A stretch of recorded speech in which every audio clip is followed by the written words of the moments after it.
Gotta be true to yourself. In a world there's nothing else. Gotta play the game right, gotta make your path. You scratch, you dig, you lay in your ground. You bustin' your rounds, nobody gon' stop you. No ops, no cops, everything about you. Looking good, you good, she good. Y'all people really wanna know the reason?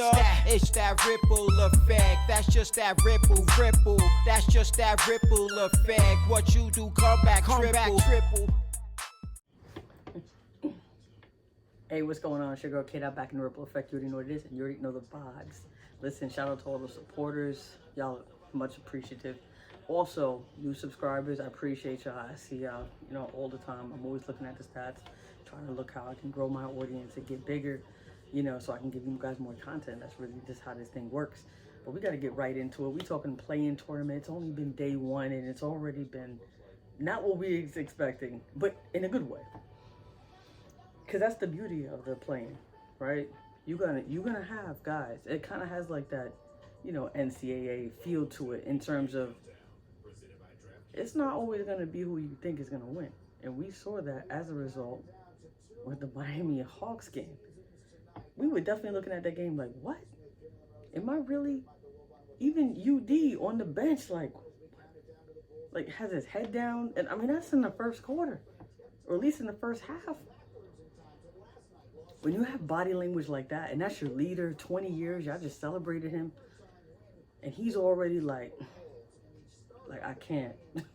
Like, I probably could have went for another year or two, but with y'all playing like this, I can't. Jimmy couldn't hit a layup, none of that. But that wasn't even like my biggest issue. Sure, it's an issue. Not gonna sit there and act like offense is not an issue. Like, be real. But my biggest thing was the defense, bro. Like, that just showed me, like, y'all don't want this. To me, when it comes to the playoffs, it becomes a game of runs. Guys are going to go on a run, and you saw Atlanta, like, take control over that game. And then eventually Miami was like, whoa. We at home. Like, let me try to go on a run and even then, Atlanta was like, no, we ain't having it. And they went on another run, right? Momentum is a big thing.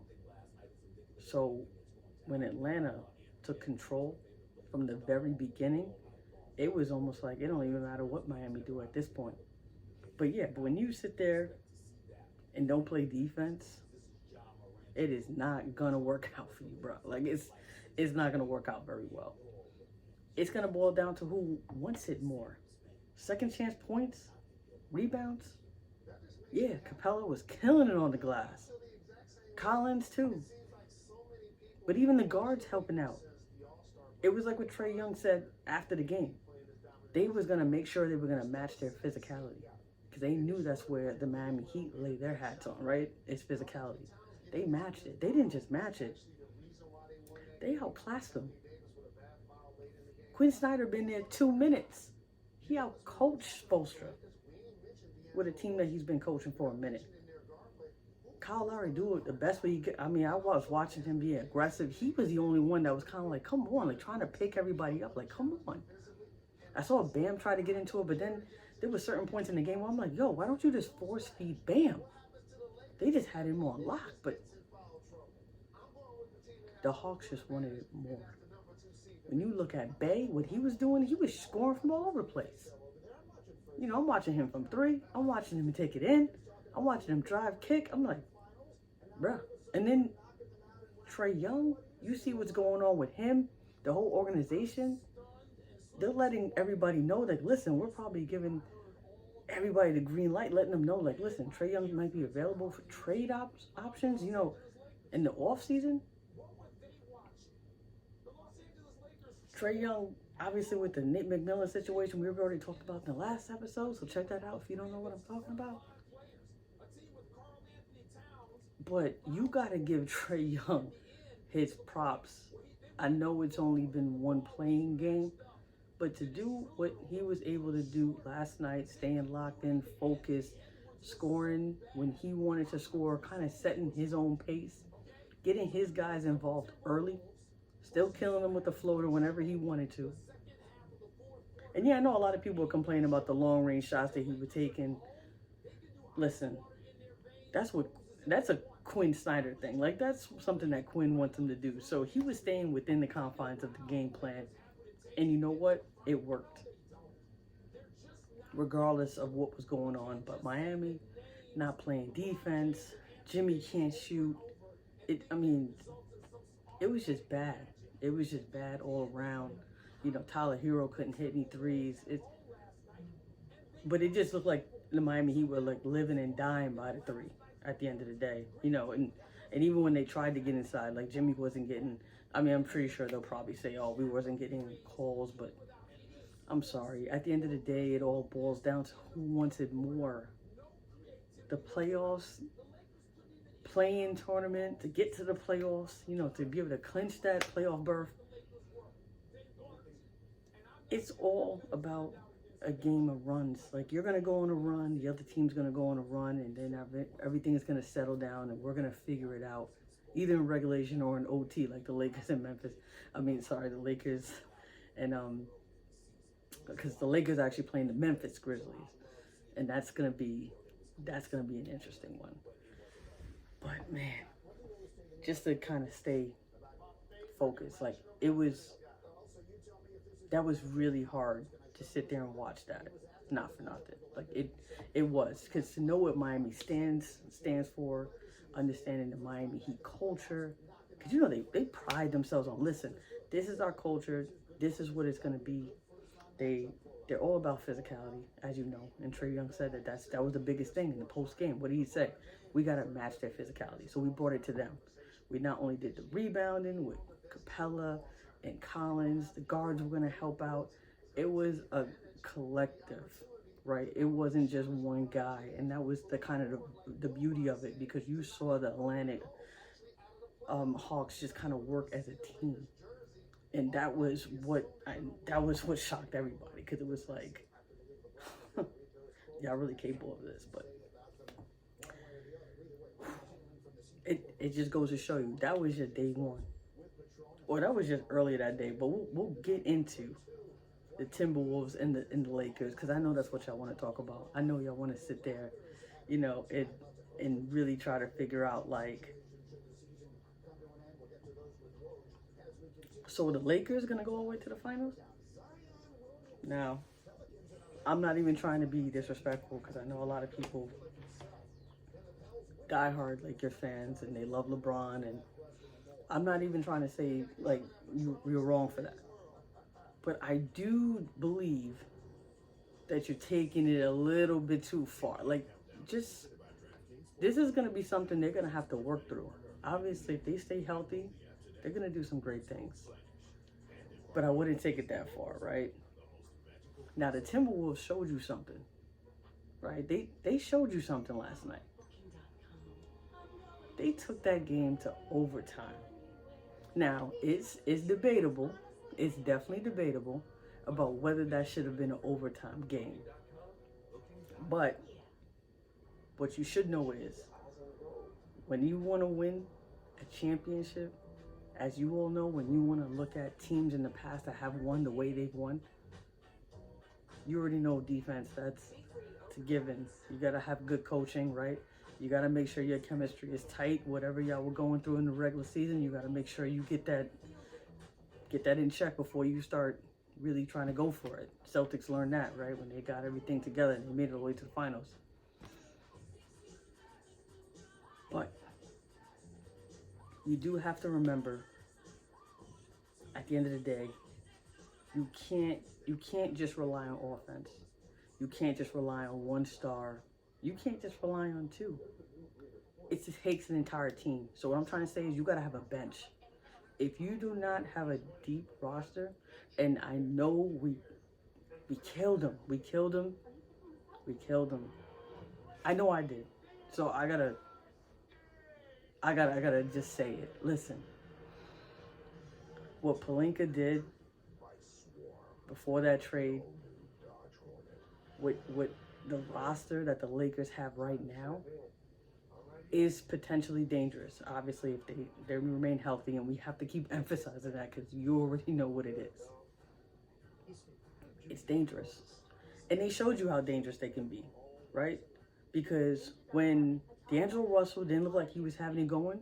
And then you have good coaching because you had to have Darvin Ham to say, hey, this ain't his night. Come sit with me. Let's chill. Let's figure it out, right? Because he's still new to the team as well. And there's a lot of pressure and a lot of expectations when you're playing with a LeBron James, when you're playing with the Lakers, period, right? Cool. You can just call Dennis Schroeder and you already know what this man can do. And just watching him operate, hitting that three, ooh. And you already know LeBron does what he does best, right? I mean, scoring title aside, right? But he's also known for passing. His playmaking ability. That roster is scary. And I also say the same thing with the Golden State Warriors. Because now what you see in Klay Thompson and how he's looking like Klay Thompson, scary. Wiggins coming back. That depth matters. There are going to be guys who don't have it. It's going to happen. Especially throughout a long 7-game series when you really have two teams really competing to go at it. That's going to be huge. So, like I said, just sit back and relax. Like, this is going to be epic.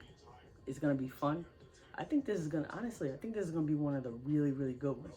I mean, yeah, it kind of sucks that Zion can't play tonight, and I know everybody has their mixed feelings about that, but I'm like, you know what?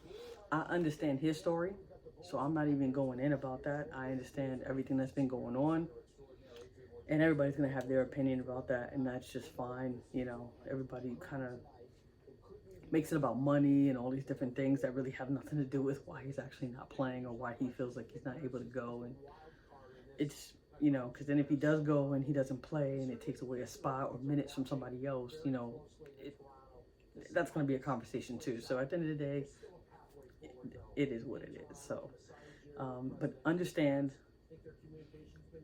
these playoffs probably won't go exactly how we think they will. So you can come up with whatever hot take you think you want. And hopefully it pans out for you, but I'm not really into hot takes.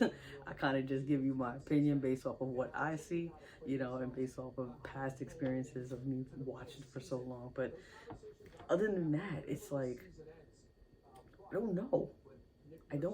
Is it obvious what's going to happen between the Hawks and the Boston? Yeah. I would say, like, you know, Boston's a really good team. But also, Boston is kind of complicated right now. They haven't had the best season. Yeah, you can probably blame that on Ime Udoka not being their coach, right? And Joe Mazzulla has done a phenomenal job, I believe, given the circumstances of him being thrust into that situation. But it's a lot more complicated than that. I think it's very deep-rooted. I think it does have a lot to do with the whole Jason and Jalen thing, you know, who they decided to, you know, obviously Tatum, he's that dude. But he's also that dude for a reason. But Jaylen Brown's been doing his thing this season, though. And to sit there and act like he don't deserve, a max contract, you know, that's super. I mean, we gotta start being fair and start understanding why, you know. But who knows?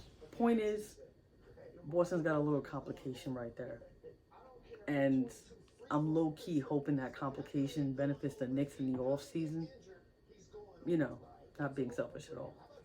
But I'm serious, though. But at the end of the day, it's like, what is Boston Celtics going to do? When they got it together, right, and they went on that win streak last season, and then they made their way to the finals, I just said no more. I was like, all right, you're right. If they made it work, they made it work. But me, just understanding, I know how things work. I know how guys have egos.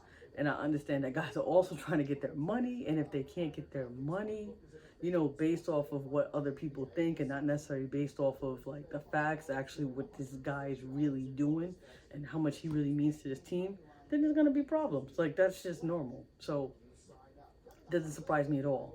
Now, how will this impact this series? I really hope it doesn't, because logically speaking, the Hawks should not get past Boston, you know. And if they do, go Knicks. That's all I'll say about that, you know. But we do have a series that's going to be extremely interesting. Health is going to play a big part, but at the same time, watching LeBron James, Anthony Davis go up against Ja Morant, you know, I mean,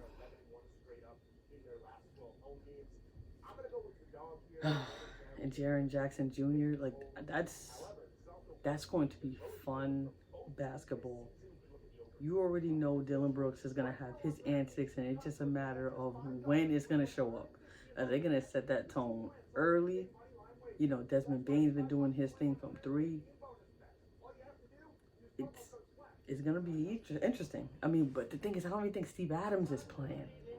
Yeah, I heard he was injured, so that's going to be... That's gonna hurt. That's definitely gonna hurt, because if I know Darvin Ham's brain, he's probably like, we can force feed Anthony Davis, and ain't gonna be a thing they can do about it. You know, so that's gonna be another problem, and also a problem on the glass too, because rebounding will also be, you know, something that you gotta take into account. You know, and that's just something that the other guys are just gonna have to step up and do on Memphis' side. But that's gonna be an interesting series, because playoffs, that's a game of matchups. And depending on how these guys match up together, it's going to be interesting, you know. So that means you're going to have to look for that X factor. You're going to have to look for that guy that nobody's really paying attention to, you know. Vanderbilt on the Lakers. That I would look at to be your X factor. You already know what you're going to give from Schroeder, you know, D'Angelo Russell. You already know what you're going to get from AD, LeBron.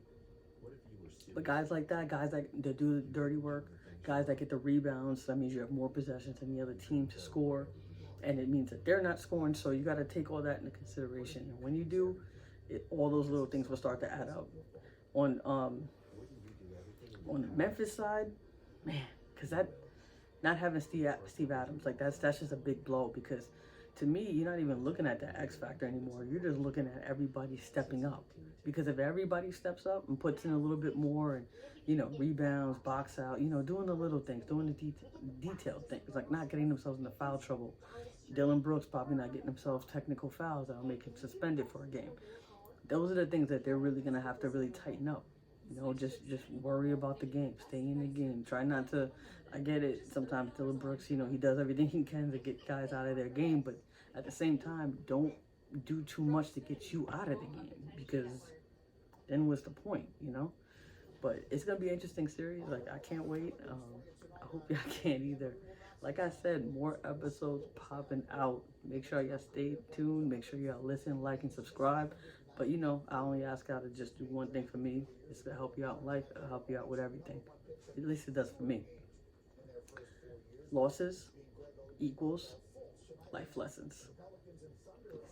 Gotta be true to yourself. In a world there's nothing else. Gotta play the game right, gotta make your path. You scratch, you dig, you lay on your ground. You busting your rounds, nobody gon' stop you. No ops, no cops, everything about you. Looking good, you good, she good. Y'all people really wanna know the reason. It's that ripple effect. That's just that ripple. That's just that ripple effect. What you do, come back triple.